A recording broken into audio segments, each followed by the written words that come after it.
Hello everyone, thank you for joining me today. This is Taliesin McKnight, and this is another video for Patreon. Today we're going to talk about some homework and some hands-on. I want people to practice with this magic and to get used to different techniques.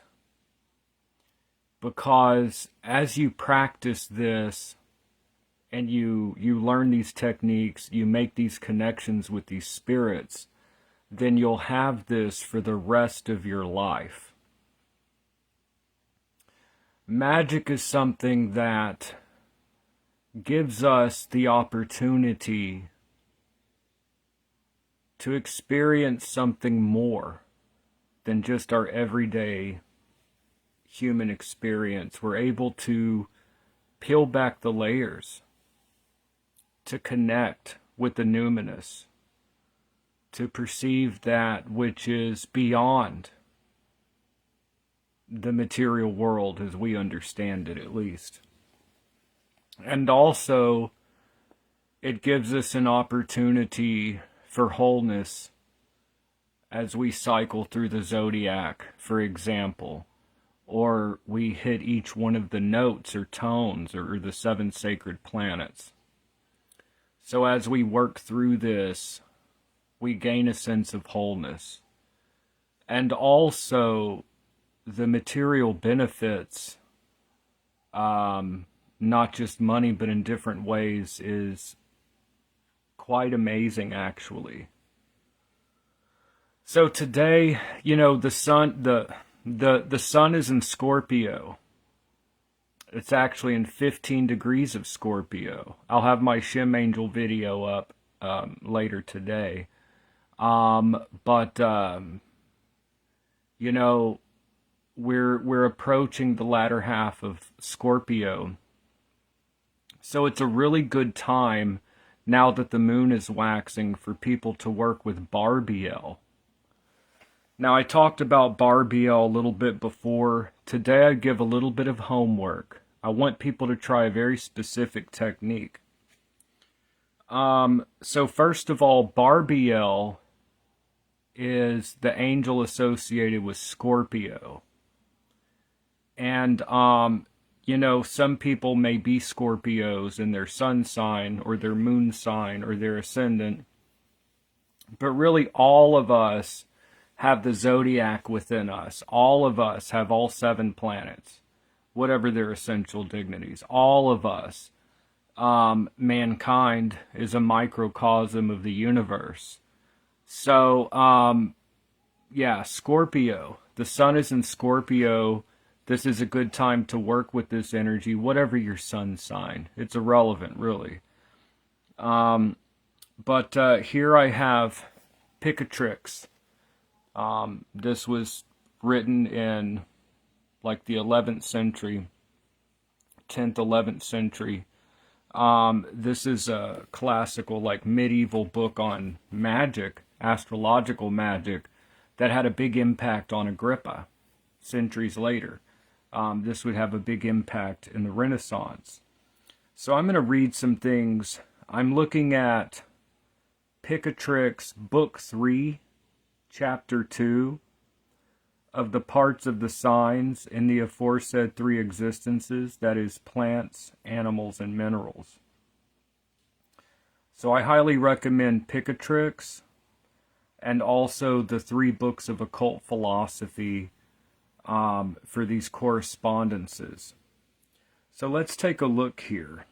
On this edition that I'm reading, page 137 at the bottom, Scorpio rules among the organs of the body, all of the sexual organs of men and women. So it governs the sexual organs. Among colors, green, red, and tawny.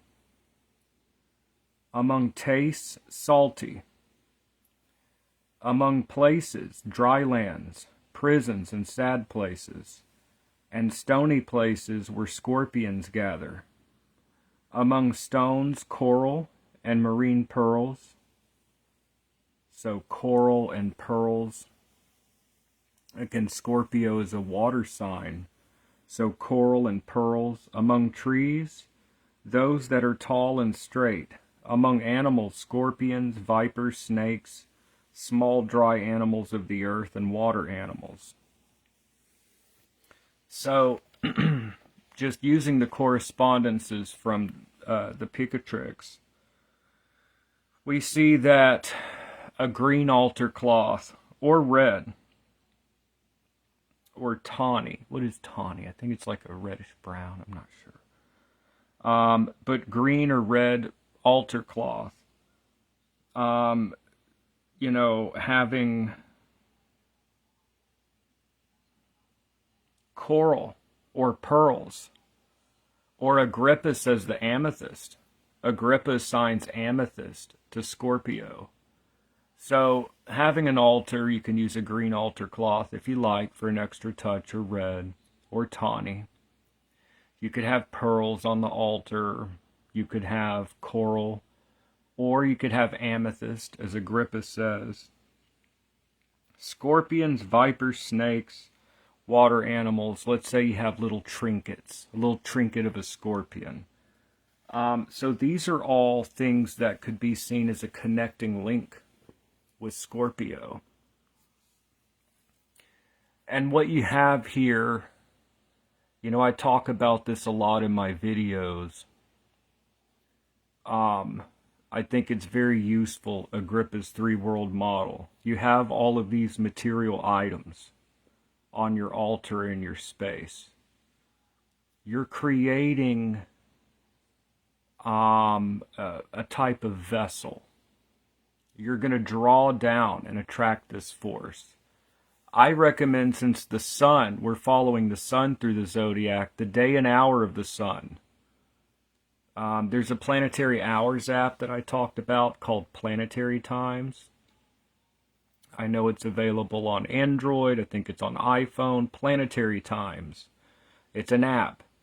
You should see like a 7-pointed star as the icon. Planetary Times. It gives you the planetary hours. Now, planetary hours could be calculated by hand. You just need to know sunrise and sunset times. You divide the, I just do minutes. Some people go so far as to seconds. But you divide from sunrise to sunset into minutes. So however many hours plus however many minutes, divide it by 60. That's how many minutes instead of hours. Or times 60, I mean. And then you divide that by 12. You get 12 equal hours of sunlight. And then from sunset to sunrise, the hours of the night are divided into 12 equal sections. So that's if you want to do it by hand. I normally do it by hand just to test the accuracy of any app I use. And if it looks good after that, I just use the app. I've tested it with Planetary Times. I've always found it to be accurate. But basically the hour, you know, this confused me at first when I was learning about classical magic, because I always saw the day as more important. And classical magic is, you know, there are different traditions, different attitudes.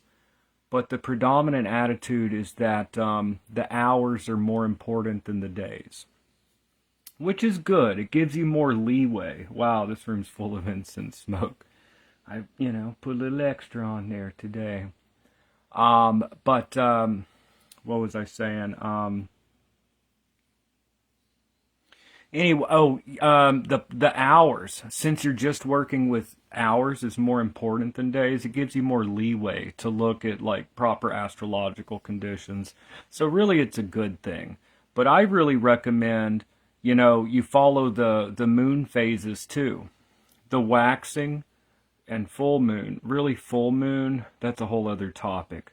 That's the sun and moon in opposition. It's not really seen as ideal. Even though a lot of traditions, especially in contemporary neo-paganism, the full moon is a power point. But in like classical magic, like it says in Picatrix, it's actually not a great time. For bringing things into your life, a waxing or growing moon, for getting rid of during a waning moon or a new moon. So creative magic and destructive magic, bringing things in, getting rid of. There are some exceptions, as the Key of Solomon goes into, we're looking at these classical texts here, but the moon is waxing. With spirit magic, now with the Shem angels, I work with them no matter what's going on with the moon, because it's every 5 days. But generally with like spirit evocation, I try to work with the waxing moon. I notice with the waning moon, and a lot of people tend to agree, I encourage people to come up with their own conclusions, of course. During the waning moon, you can get more like negative spirit activity and stuff, especially when you're messing with spirits. So anyways, it's a waxing moon. I recommend the day and hour of the sun. So perfect. This Sunday, if you can do it Sunday, I have a little bit of homework for y'all. So Sunday at sunrise, that's the day and hour of the sun. Or just any time that it's the hour of the sun, while the sun is still in Scorpio, moon waxing, I'd like people to create a Scorpio altar.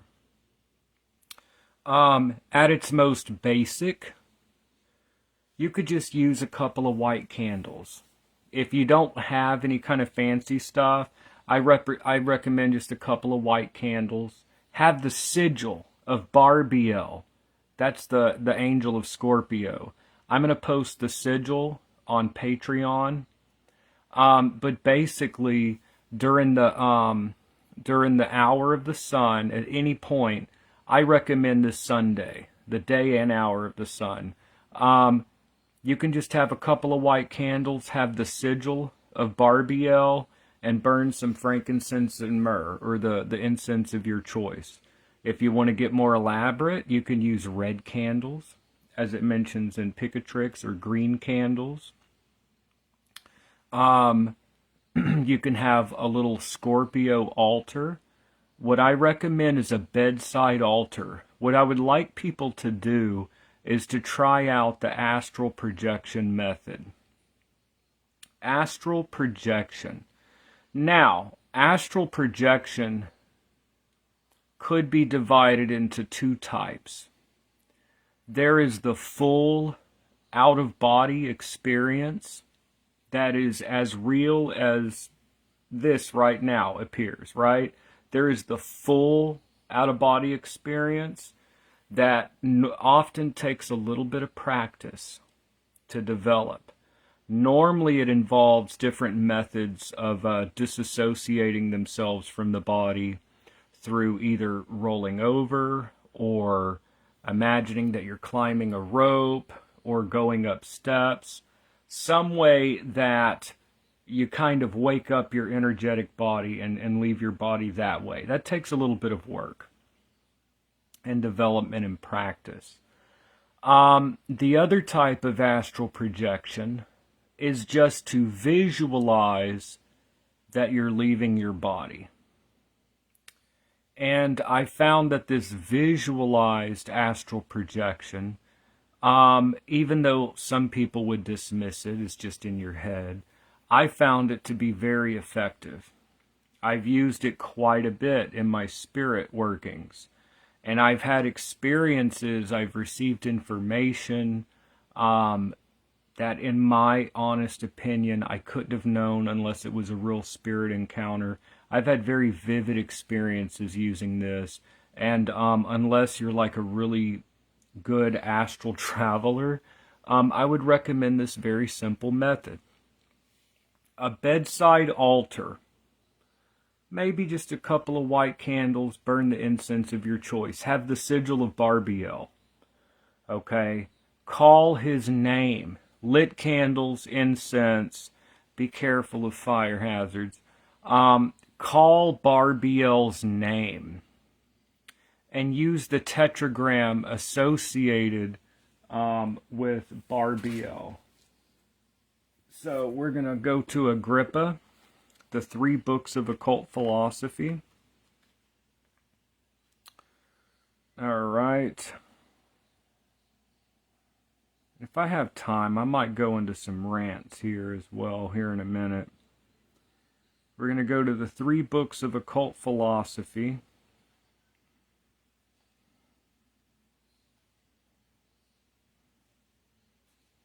And we're going to go to book 2, chapter 14, I believe. Let me see here.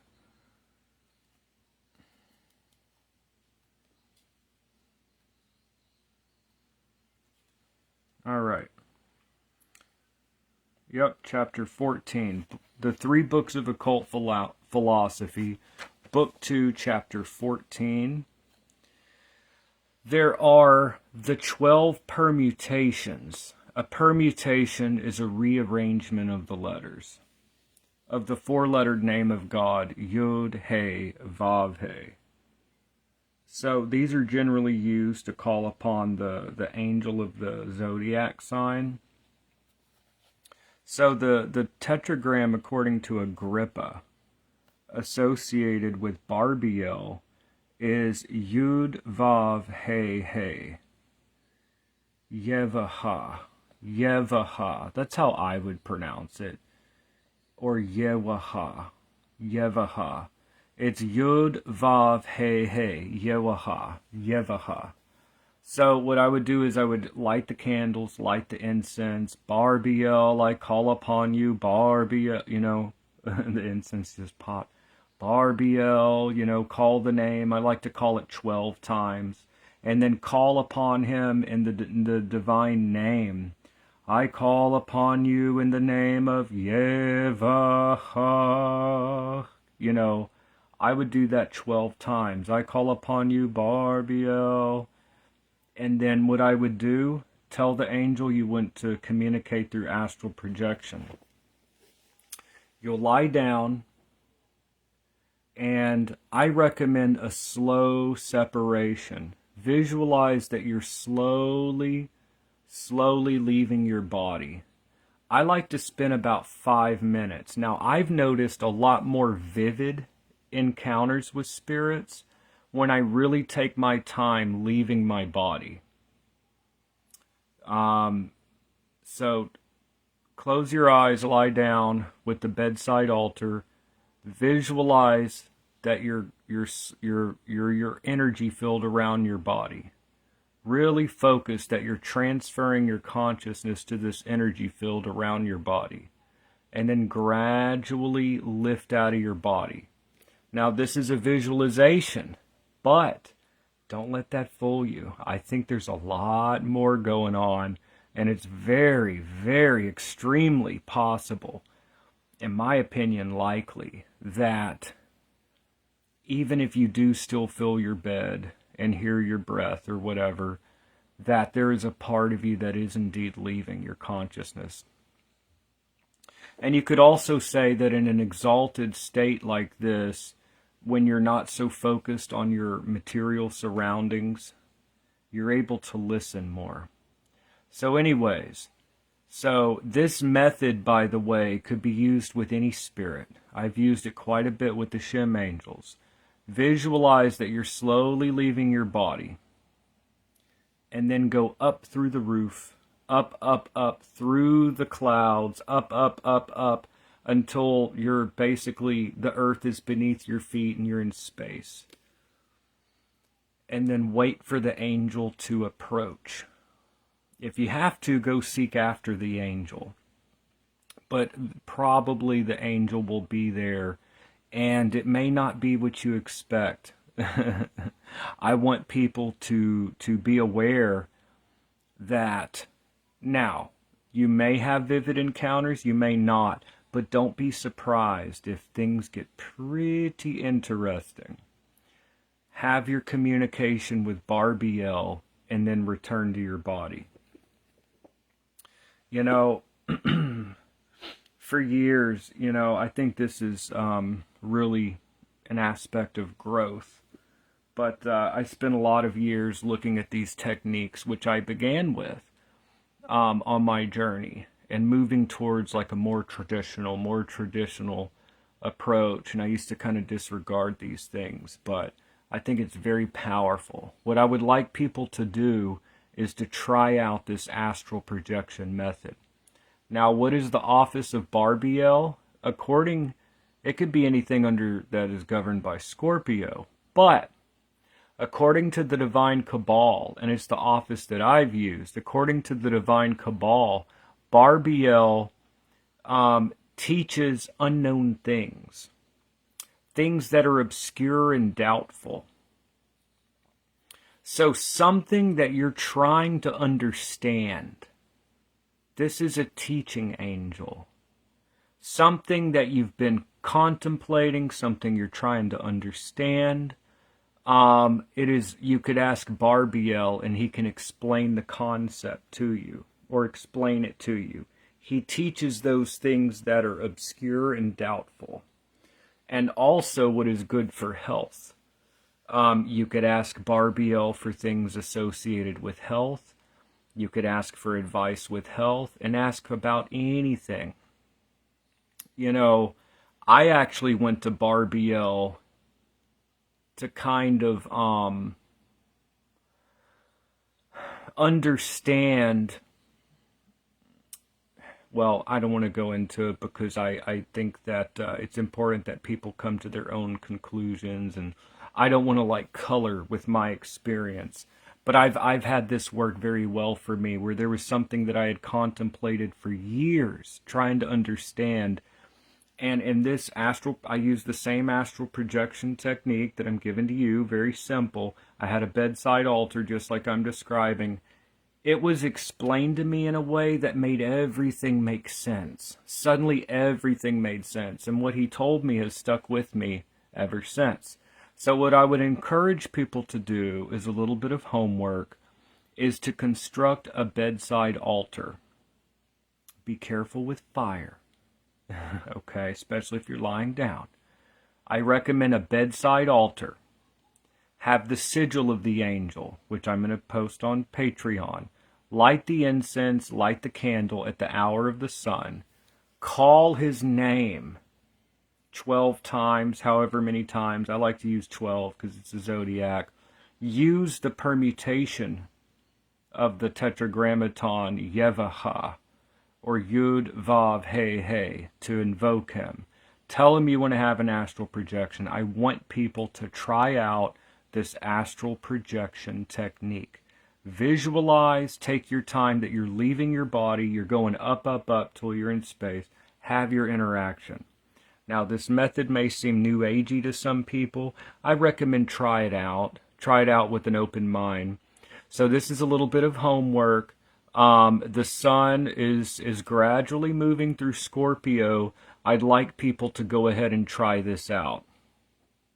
I recommend this Sunday. This Sunday, it's a waxing moon. I recommend this Sunday at the hour of the sun. Try to have an interaction with Barbiel. Once again, Planetary Times is the name of the app that I use, or whatever you want to use, if you want to use an app to calculate the planetary hours. Sunrise is all the first. Sunrise begins the hour that governs, of the planet that governs the day. Sunday is the day of the sun. Sunrise. You don't even need an app for that. You know, Sunday at sunrise, you can do this. I recommend taking a purification bath, or at least taking a good shower. Have your altar ready, light the candles, light the incense, call upon the angel. I want people to try. It doesn't mean you have to use this technique from now on, but it's something in your toolkit. Whether or not you want to continue using this method, I want people to try this method out. Is there anything that you've been trying to understand? Anything that you've really been grappling with, trying to understand? Or you can ask for anything related to health, or ask for advice for your health. If there's nothing else you can think of, ask for advice for your health. Or if you know anyone that needs healing, or if you need healing, or if there's anything doubtful or obscure that you would like to be taught about or explained. So anyways, yep. So that is Barbiel. I want people to actually work through this. And then later on, I'm going to have a video about the Shem Angel. the next Shem angel. So we're entering into the next Shem angel. So we're cycling through these spirits, and I think that I want to do more with the 12 zodiacal angels. So, yep, that is it for today. I hope everyone's having a wonderful day, and I will see y'all in the next video. Try it out and let me know what you think. One more thing. When you have your spirit encounter, ask Barbiel for permission if you can talk about it. This is what I was taught. It is what I encourage people. You know, aphorism 1 of the Arbitel says, if you want to know secret things, know how to keep secret things secretly. Spirit contact is something that is hidden. I would not talk about your experiences unless you have permission. So don't forget, when you have your interaction, ask him, Barbiel, do I have permission to talk about this? And if you do, I encourage you to put in the comments, tell me about your experience, you know, let me know what happens. And, yep, we're doing the magic, y'all. So I want people to try this technique out, try out the astral projection method. And this same method could be used with any of these spirits that we're working with. I still use it pretty often with the Shem angels. So anyway, so that's it for today. I hope everyone's having a wonderful day, and I will see y'all in the next video. Do the magic, y'all, and let me know how it goes, and I'll see y'all next time. Have a great day, y'all.